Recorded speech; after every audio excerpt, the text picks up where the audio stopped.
আগামীকাল থেকে রাষ্ট্র সংস্কার নিয়ে রাজনৈতিক দলগুলোর সঙ্গে আলোচনা শুরু হবে বলে জানিয়েছেন শিল্প ও গণপূর্ত উপদেষ্টা আদিলুর রহমান খান। সকালে স্বৈরাচার প্রতিরোধ দিবস উপলক্ষে রাজধানীর হাইকোর্ট গেটের সামনে শিক্ষা চত্বরে স্বৈরাচার পতন আন্দোলনের শহীদদের প্রতি শ্রদ্ধা জানানো শেষে সাংবাদিকদের তিনি এই কথা জানান। উপদেষ্টা বলেন, দেশের মানুষের অধিকার ফিরিয়ে দিতে চায় অন্তর্বর্তী সরকার। এদিকে বিএনপি, সমাজতান্ত্রিক ছাত্র ফ্রন্ট, স্বৈরাচার বিরোধী ছাত্র পরিষদ, ৮২-৯০ ছাত্র আন্দোলনের নেতাকর্মীরা, বিপ্লবী ছাত্র মৈত্রী, ৯০-এর ডাকসু, সর্বদলীয় ছাত্র ঐক্য, পাহাড়ি ছাত্র ফ্রন্ট সহ বিভিন্ন সংগঠন স্বৈরাচার পতন আন্দোলনের শহীদদের প্রতি শ্রদ্ধা জানায়।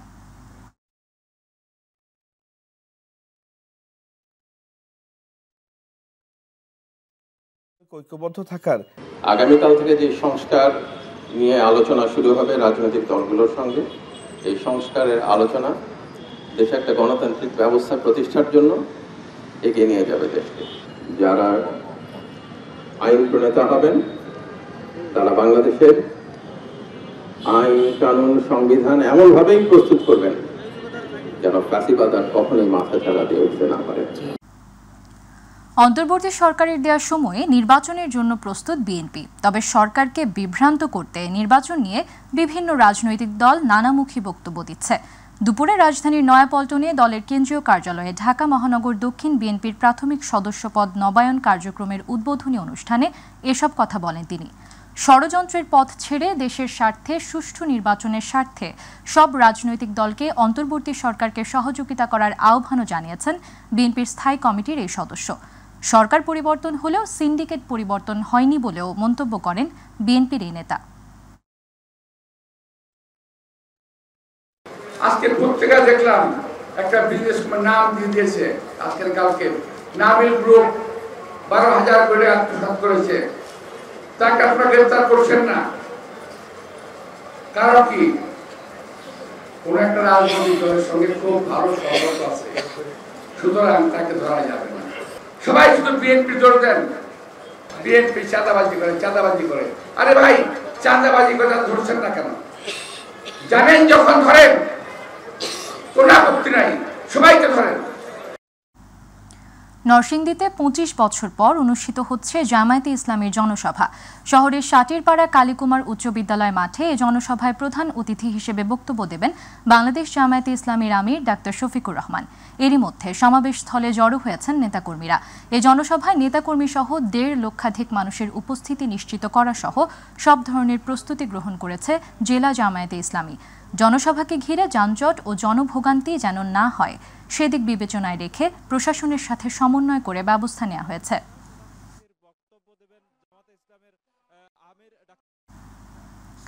প্রধান উপদেষ্টা ডক্টর মোহাম্মদ ইউনূসের সঙ্গে ফোনে কথা বলেছেন মার্কিন প্রেসিডেন্ট ডোনাল্ড ট্রাম্পের ঘনিষ্ঠ সহযোগী এবং টেসলা ও স্পেসএক্স প্রধান ইলন মাস্ক। বৃহস্পতিবার বাংলাদেশ সময় রাত ৯টায় তাদের মধ্যে কথোপকথন হয়। স্টারলিংককে বাংলাদেশে আনতে ইলন মাস্কের সঙ্গে আলোচনা করেছেন প্রধান উপদেষ্টা অধ্যাপক মোহাম্মদ ইউনূস। প্রধান উপদেষ্টার প্রেস উইংয়ের পাঠানো এক বার্তায় বিষয়টি জানানো হয়েছে। কিভাবে কম খরচের উচ্চগতির ইন্টারনেট সংযোগ বাংলাদেশের ডিজিটাল বৈষম্য দূর করতে পারে এবং শিক্ষা, স্বাস্থ্যসেবা এবং সুবিধা বঞ্চিত অঞ্চলে অর্থনৈতিক উন্নয়নকে শক্তিশালী করতে পারে সেসব বিষয়ে তারা আলোচনা করেন।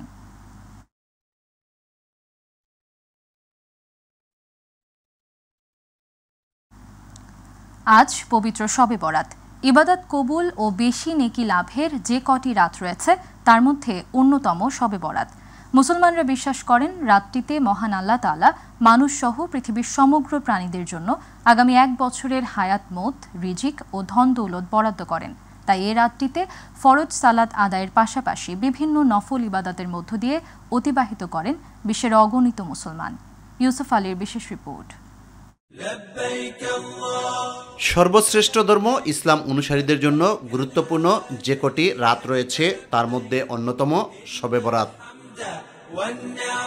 ইসলাম ধর্মমতে শবে বরাতে ফেরেশতাদের মাধ্যমে মহান আল্লাহ তাআলার দরবারে সকল বান্দাদের রিপোর্ট পেশ করা হয়। সে অনুযায়ী মহান রব তার বান্দাদের বিশেষভাবে গুনাহ মাফ করেন। এছাড়া রাতটি নিসফে শাবান নামেও পরিচিত। শবে বরাত ভাগ্যলিপির রাত্রি এবং মানুষের ভাগ্য নির্ধারণ করা হয় এই রাত্রিতে, এবং এই রাত্রিতে আল্লাহ রাব্বুল আলামিন সামনের 1 বছরে মানুষের হায়াত, মৌত, এবং রিজিক ফেরেশতাদের মাধ্যমে আল্লাহ রাব্বুল আলামিন পেশ করবেন। শবে বরাতে সৃষ্টির শ্রেষ্ঠ জীব মানুষ সহ পৃথিবীতে প্রেরিত সকল প্রাণীর ভাগ্য নির্ধারণ করা হয় বলে জানান এ উলামায়ে কেরাম। এই রাত্রিতে আল্লাহ রাব্বুল আলামিন এই শেষ আকাশের মধ্যে আসবেন এবং হাত্তা মাতলাইল ফজর পর্যন্ত আল্লাহ এখানে থাকবেন এবং সারা রাত্র বান্দাদেরকে ডাকবেন, ইয়া বাগিয়াল খাইরি আকবিল ওয়া ইয়া বাগিয়াশ শাররি আকসির, হে কল্যাণ কামিনা, যারা কল্যাণ চাও, যারা মাগফিরাত চাও আমি তোমাদেরকে মাগফিরাত করব, যারা রিজিক চাও তোমাদেরকে আমি রিজিক দিব, যারা সন্তান চাও তাদেরকে আমি সন্তান দিব, যারা যে যাহা কিছু চাও তাহাই আমি তোমাদেরকে দান করব। গুনাহ মাফ ও নেক হায়াত লাভের আশায় রাতটি ইবাদতে মশগুল থেকে পার করা উচিত বলে মনে করেন তিনি। এই রাত্রি একটা মুবারকময় রাত্রি, পবিত্র রজনী। এই রাত্রিতে আল্লাহ রাব্বুল আলামিন কোরআন শরীফ নাজিল করেছেন এবং আল্লাহ নিজে বলছেন, হামিম ওয়াল কিতাবিল মুবিন ইন্না আনজালনাহু ফি লাইলাতিন মুবারাকাহ ইন্না কুন্না মুনজিরিন। অতএব সমস্ত মানুষের উচিত এটাই হবে শিরিক কুফর বেদাত কাজ থেকে বিরত থেকে এই রাত্রে বেশি বেশি করে ইবাদতবন্দি করবে, নফল ইবাদতবন্দি করবে এবং জিকির আজকার করবে এবং কোরআন তেলাওয়াত করবে। যারা কোরআন তেলাওয়াত জানে না তারা অন্যান্য জিকির আজকারের মধ্যে তারা মশগুল থাকবে। শাবান মাসের 14 ও 15 তারিখের মধ্যবর্তী রাতকে বলা হয় শবে বরাত। এ রাতে আল্লাহ তাআলা মানুষের ভাগ্য নির্ধারণ করে থাকেন। তাই বাংলাদেশ সহ বিশ্বের বিভিন্ন দেশের মুসলমানরা এ রাতটি ইবাদতবন্দিগির মধ্য দিয়ে অতিবাহিত করেন। ইউসুফ আলী, মাই টিভি, ঢাকা।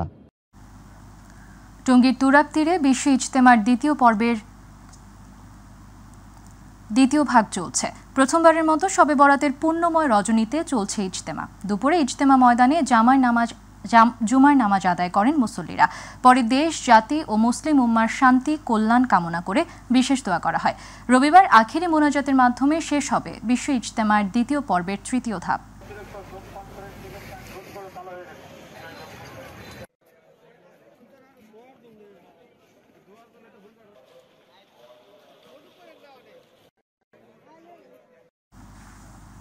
দর্শক, এই মুহূর্তে ইজতেমা ময়দান থেকে সবশেষ খবর জানাচ্ছেন প্রতিনিধি গোলাম আজাদ। জি ধন্যবাদ আপনাকে। আপনি যেমনটা জানতে চেয়েছিলেন ইজতেমা ময়দান পরিস্থিতি নিয়ে, তো আমি এখন ময়দানের পার্শ্ববর্তী সড়কে রয়েছি। তো আমি যদি আপনার মাধ্যমে মাই টিভির দর্শকদের একটু দেখাতে যাই, তো এই 58তম বিশ্ব ইজতেমার দ্বিতীয় পর্বের আনুষ্ঠানিকতা চলছে। মাওলানা সাদ সাহেবের অনুসারী যারা রয়েছেন তাদের আয়োজনের মাধ্যমে এই ইজতেমা অনুষ্ঠিত হচ্ছে। তো আজকে জুমাবার ছিল এবং জুম্মার নামাজে ইমামতি করেছেন মাওলানা সাদ সাহেবের বয়স ছিল ইউসুফ বিন সাদ।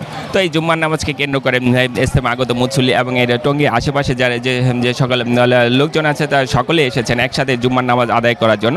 একসাথে জুম্মার নামাজ আদায় করলে এখানে অনেক ফজিলত হয়, সেই ধারণা থেকেই বড় জমায়েতে তারা অংশগ্রহণ করেছেন। আর এই দ্বিতীয় পর্বে যে আনুষ্ঠানিকতা সে আগামী রবিবার আখিরি মোনাজাতের মাধ্যমে এই 58তম বিশ্ব ইজতেমার আনুষ্ঠানিকতা শেষ হবে। এছাড়া গাজীপুর মেট্রোপলিটন পুলিশের প্রায় 7000 আইনশৃঙ্খলা বাহিনীর সদস্য এই মাঠে নিয়োজিত রয়েছেন যাতে কোনো অপ্রীতিকর ঘটনা না ঘটে। এই ছিল টঙ্গী তুরাগ থেকে আমার কাছে সর্বশেষ তথ্য। গোলাম আজাদ, আপনাকে ধন্যবাদ। বছর ঘুরে এসেছে বসন্ত, প্রকৃতিতে লেগেছে রঙের ছোঁয়া। দক্ষিণা দুয়ারে বইছে ফাগুনের হাওয়া, কোকিলের কণ্ঠে আজ বসন্তের আগমনী গান। ফুলে ফুলে ভ্রমরও করছে খেলা, সবকিছুই জানান দিচ্ছে আজ পহেলা ফাল্গুন, সাথে বিশ্ব ভালোবাসা দিবস আজ। সব মিলে নগরবাসী ভাসছে অন্যরকম এক আনন্দে। রাজীব হোসেনের ক্যামেরায় আবু সাইদ অপুর রিপোর্ট। শীতের খোলস ছেড়ে কৃষ্ণচূড়া, রাধাচূড়া এখন যেন কোনো অলৌকিক স্পর্শে জেগে উঠেছে। পলাশ আর শিমুল গাছে যেন লেগেছে আগুনের ছোঁয়া। প্রকৃতিতে মধুর বসন্তে সাজ সাজ রব। তাই তো প্রকৃতির সাজের সঙ্গে সঙ্গে গুনগুন করে বাজছে বসন্তের গান। এসেছে ফাগুন, একসাথে আবার বিশ্ব ভালোবাসা দিবস আজ। সব মিলিয়ে নগরবাসী ভাসছে অন্যরকম এক আনন্দে। বাঙালি জাতির অনুভূতির সাথে কিন্তু মিশে আছে এই বসন্ত বরণের যে অনুষ্ঠান, সেটি ভালোবাসা এবং বসন্ত দুটা একসাথে যখন হয়ে গিয়েছে তখন আসলে কি বলবো, প্রকৃতিও আমাদের সাথে সাথে হাসছে। বসন্ত আর ভালোবাসা সব সময় একসাথে সংযুক্ত থাকবে, এই আশা করেই আমরা আমাদের জীবনযাপন করতে চাই। ঋতুরাজকে স্বাগত জানাতে প্রকৃতি সেজেছে আজ বর্ণিল সাজে। সূর্যোদয়ের সঙ্গে সঙ্গে বাঁশির ধুন আর গানের মূর্ছনায় শুরু হয় বসন্ত বরণ। ঢাকা বিশ্ববিদ্যালয়ের চারুকলা ইনস্টিটিউটের বিভিন্ন শিল্পগোষ্ঠীর অংশগ্রহণে বকুলতলায় বর্ণাঢ্য আয়োজনে বসন্ত বরণের আয়োজন করা হয়। সেখানে হাজির হয় অনেক বাসন্তী শাড়ি আর খোপায় ফুল গুজে বাঁধা অনেক নারী। আমার আজকের এই বসন্তের উৎসবে এসে খুবই ভালো লাগছে। আমি প্রত্যেক বছরই এই উৎসবে আসি। এই বসন্ত উৎসবে চারুকলায় প্রতি বছর আসি আনন্দ করতে। এই দিনগুলোতে আসলে আমরা সবাই একসাথে, এই যে সবাই হলুদ রঙের শাড়ি পরে আমরা আজকে এসেছি। আমাদের সংস্কৃতিটাকে মানে ধরে রাখি, এটা প্রতি বছরই পালন করা হয়। আমি আমার সন্তানকে চাই বাংলার সংস্কৃতির সাথে পরিচিত করে দেওয়ার জন্য। ভোর থেকে শুরু হওয়া এসব উৎসব চলে দিনব্যাপী। নাচ, গান, আবৃত্তি সহ নানা অনুষ্ঠানের মধ্য দিয়ে বসন্তকে বরণ করে নেওয়া হচ্ছে। বাঙালিদের পাশাপাশি বিদেশিদেরও সরব উপস্থিতি প্রাণবন্ত করে তোলে পুরো আয়োজনকে। This is the Spring Festival. It's beautiful. It's the Spring Festival in Bangladesh. We feel very welcome here. আমরা চাই এই প্রকৃতির বার্তার মধ্য দিয়ে প্রকৃতি শুদ্ধ হোক, আমরা প্রকৃতি বান্ধব সমাজ গড়ে তুলতে পারি। জাতীয় বসন্ত বরণ উদযাপন পরিষদ আয়োজিত এই উৎসবকে কেন্দ্র করে বিভিন্ন বয়সের মানুষের মিলন মেলায় পরিণত হয় বকুলতলা প্রাঙ্গণ।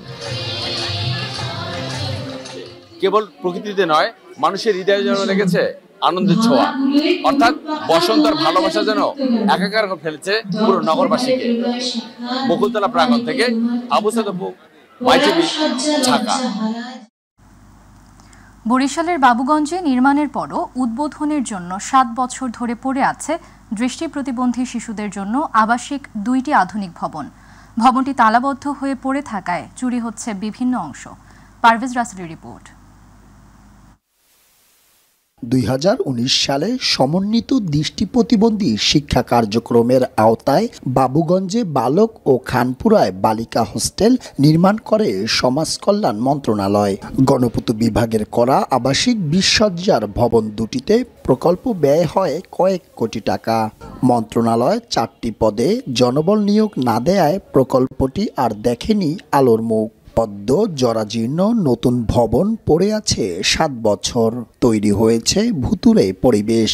সমাজ কল্যাণ মন্ত্রণালয় যিনি এখানে আছেন দায়িত্বে, উনি আসছিল, আসার পরে ওনারা বলছে যে আপনারা এখানে অতি জরুরি একটা পাহারার ব্যবস্থা রাখেন। পোলাপান আড্ডা দেয় আর হলো গিয়ে দুশো পোলাপানের থাকে, আড্ডা থাকে। আমি থাকি, বাবা থাকে, ওয়াইফ আর 2 বাচ্চা। বালিকা হোস্টেলে তদারকি না থাকায় প্রতিদিনই চুরি হচ্ছে রাষ্ট্রের সম্পদ। বালক হোস্টেলে 2টি পরিবার নিয়ে বসবাস করছে কয়েকজন। জনগণের টাকায় নির্মিত এসব সরকারি ভবন পড়ে থাকায় বিক্ষুব্ধ স্থানীয়রা। সাধারণ জনগণের টাকা সিস্টেম করে তারা একটা বাজেট তৈরি করছে, বাজেট তৈরি করে একটা প্রতিষ্ঠান দাঁড় করাইছে। কেন যে সে প্রতিষ্ঠানটা কার্যক্রম কেন শুরু করে না, এটা আমি ছোট মানুষের কিভাবে বলবো। অনেকে মনে করেন যে টাকা দিয়ে চাকরি করছে, তাদেরও ভোগান্তির ভিতরে আছে, চাকরিও হয় না, টাকাও তাদের ফেরত পায় না। সরকারি সম্পদের অপব্যবহারে ব্যবস্থা নেওয়ার আশ্বাস দিয়েছে স্থানীয় প্রশাসন। যে উদ্দেশ্যে বা যে কাজের জন্য এই ভবনটা নির্মাণ করা হয়েছে সে কাজে যাতে এই ভবনটা ব্যবহার হয় এবং কেউ যদি এটা দখল করে থাকে এদেরকে আমরা ওইখান থেকে উচ্ছেদ করব। সাবেক মন্ত্রী পরিকল্পনাহীনভাবে এই ভবন বরাদ্দ দেয়, তবে দ্রুত চালুর জন্য মন্ত্রণালয় লিখিতভাবে জানানো হয়েছে বলে জানিয়েছেন সমাজসেবা অধিদপ্তর। আমার অধিদপ্তরে যোগাযোগ আমরা মৌখিকভাবে করেছি, তারাও বলছে এরা উদ্যোগ নেওয়া হবে, যদি বরাদ্দ বা জনবল দেয় তাইলে এটা আপনার চালু করা যাবে। বিগত ফ্যাসিস্ট সরকারের আমলে এভাবেই শত শত সরকারি প্রতিষ্ঠান হাজার কোটি টাকা ব্যয় নির্মিত হলেও দেখেনি আলোর মুখ। এতে নষ্ট হয়েছে রাষ্ট্রের সম্পদ, ক্ষতিগ্রস্ত হয়েছে রাষ্ট্র। তাই সংস্কারের দেশে এসব প্রতিষ্ঠান নিয়ে ভাববে নতুন এ প্রজন্ম, এমনটাই প্রত্যাশা আমাদের সবার।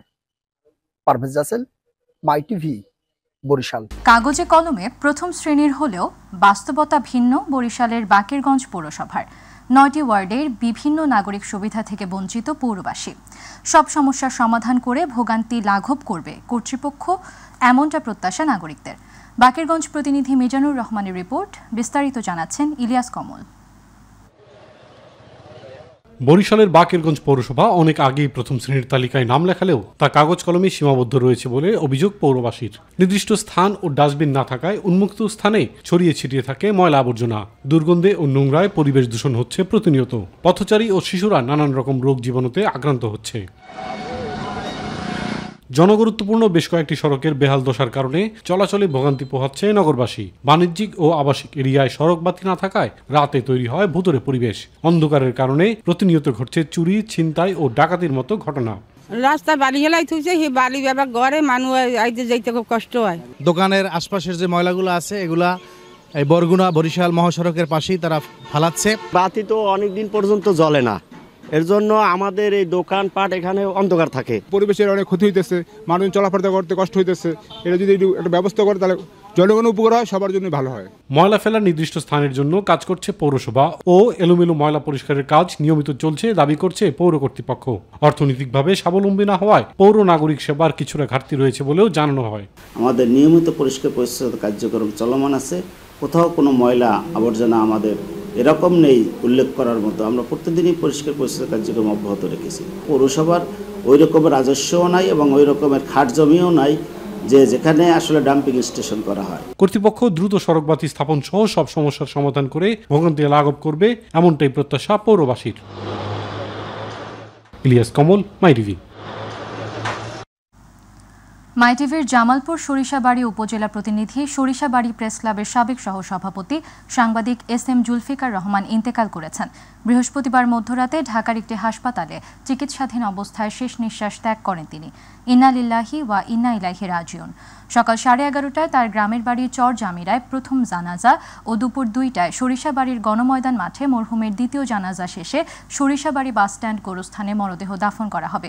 সাংবাদিক জুলফিকুর রহমান তার জীবদ্দশায় সরিষাবাড়ির RNC উচ্চ বিদ্যালয়ের প্রধান শিক্ষক, মাইটিভির পাশাপাশি দৈনিক ইত্তেফাক ও বাংলাদেশ বেতারের গীতিকার ও নাট্যকার ছিলেন। সংবাদ শেষ করব তারুণ্য মেলার খবর দিয়ে। সাতক্ষীরা শহীদ আব্দুর রাজ্জাক পার্কে জেলা প্রশাসনের উদ্যোগে শুরু হয়েছে তারুণ্য মেলা। 10 দিন ব্যাপী মেলায় গুরুত্ব পেয়েছে জুলাই গণ অভ্যুত্থানের চিত্র প্রদর্শনী, বইমেলা ও তরুণ উদ্যোক্তাদের লোকজ ও কারুশিল্প। আয়োজকরা বলছেন, ছোট পরিসরে হলেও বর্তমান প্রজন্মকে বই পড়ায় মনোনিবেশ করতে ও তরুণ উদ্যোক্তা বিকাশে উল্লেখযোগ্য ভূমিকা রাখবে এ আয়োজন। বিস্তারিত সাতক্ষীরা প্রতিনিধি ফয়জুল হক বাবুর প্রতিবেদনে। এসো দেশ বদলাই পৃথিবী বদলাই, এই স্লোগানে তারুণ্যের উৎসব 2025 উদযাপন উপলক্ষে সাতক্ষীরায় উদ্বোধন করা হয়েছে তারুণ্য মেলা। গেল বুধবার 10 দিন ব্যাপী এই তারুণ্য মেলার উদ্বোধন করেন সাতক্ষীরার জেলা প্রশাসক মোস্তাক আহমেদ। প্রথমবারের মতো অনুষ্ঠিত এই তারুণ্য মেলায় গুরুত্ব পেয়েছে তরুণ উদ্যোক্তাদের বিভিন্ন লোকজ ও কারুশিল্পের দোকান এবং অমর 21 বই মেলা। তবে এবারের বই মেলায় পাঠকের দৃষ্টি কেড়েছে জুলাইয়ের গণ অভ্যুত্থানের উপর লিখিত বিভিন্ন বই ও চিত্র প্রদর্শনী। জুলাই গণ অভ্যুত্থানের উপরে রচিত বইগুলোই বেশি প্রাধান্য পেয়েছে। জুলাই বইটি অত্যন্ত সাড়া জেগেছে। আশা করছি সকল শ্রেণীর মানুষ এখানে আসবে। এদিকে মেলার পরতে পরতে ছড়িয়ে থাকা বিভিন্ন দোকানগুলো ঘুরে ঘুরে কেউ পছন্দের জিনিস কিনছে, আবার কেউ মেলায় এসে আনন্দ উপভোগ করছে। আমরা এখানে ঘুরে ঘুরে বই দেখছি, এখানে অনেক স্টল বসেছে। জুলাইয়ের বিপ্লব সম্পর্কে একটি বই, সেটা আমার খুবই ভালো লাগছে। বর্তমান ছেলে মেয়েদের মোবাইল ফোনে আসক্ত থেকে বই পড়ায় মনোনিবেশ করতে এই বইমেলা গুরুত্বপূর্ণ ভূমিকা রাখবেন বলে মনে করেন বিক্রেতারা। এই স্মার্টফোন থেকে বা এই আসক্তি থেকে দূরে থেকে আমাকে বইমুখী হলে আমি আমার নিজের মূল্যবোধটাকে চিনতে পারবো, বুঝতে পারবো। তবে ছোট পরিসরে হলেও এবারের বইমেলায় স্থানীয় লেখক, কবি ও প্রকাশকদের আত্মপ্রকাশের উপর গুরুত্ব দেওয়া হয়েছে বলে জানালেন জেলা প্রশাসক। সাতক্ষীরা জেলাতে যারা বিশিষ্ট লেখক কবি আছেন তাদের বইগুলি যেন, যদি এখানে প্রকাশন নাও থাকে, প্রয়োজনে ঢাকা থেকে এনে এখানে যেন আমরা বিক্রির ব্যবস্থা করি। আমাদের নতুন প্রজন্ম আমরা তাদের থেকে তাদের বইগুলি পড়ে আমরা যেন নিজেকে সমৃদ্ধ করতে পারি। সাতক্ষীরায় প্রথমবারের মতো অনুষ্ঠিত এই তারুণ্য মেলা তরুণদের মাঝে ব্যাপক সাড়া সৃষ্টির পাশাপাশি উদ্যোক্তাদের বিকাশেও উল্লেখযোগ্য ভূমিকা রাখবে, এমনটি প্রত্যাশা সকলের। ফয়জুল হক বাবু, মাইটিভি, সাতক্ষীরা।